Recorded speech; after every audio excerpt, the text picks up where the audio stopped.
There's a line to a quarry at the end of Thomas's branch. It goes for some distance along the road. Thomas was always very careful to whistle here, in case anyone was coming. Early one morning, a large policeman was sitting close to the line.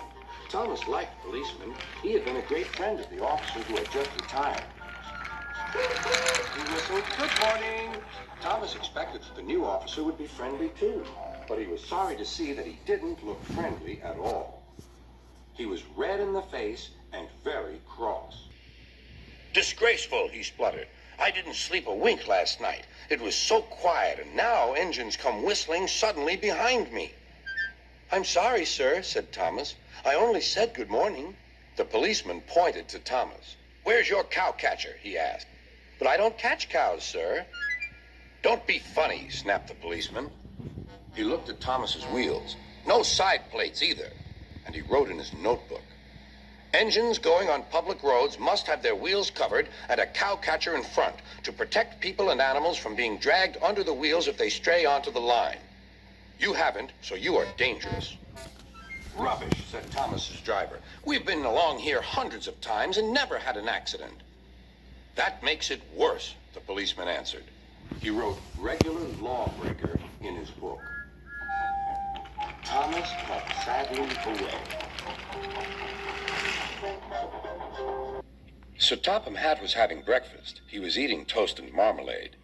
The butler came in. "Excuse me, sir. You're wanted on the telephone." "Bother that telephone," said Sir Topham Hatt. "I'm sorry, my dear," he said to his wife.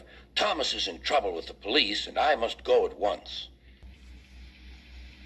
At the station, Thomas's driver told Sir Topham Hatt what had happened. "Dangerous to the public, indeed. We'll see about that." Sir Topham Hatt spoke to the policeman. But however much he argued with him, it was no good.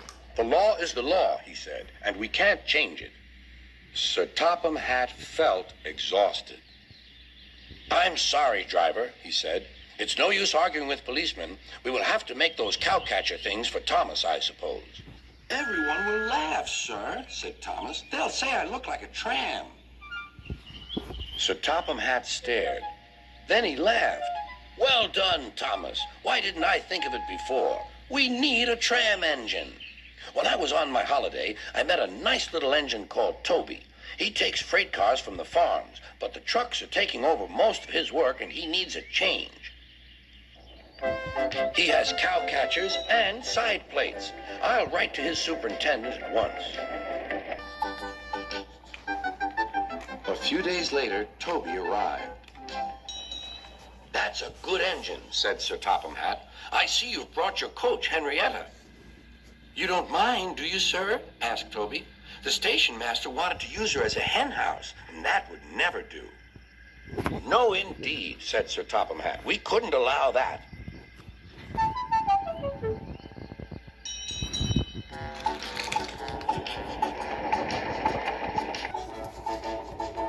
Toby made the silly cars behave even better than Thomas did.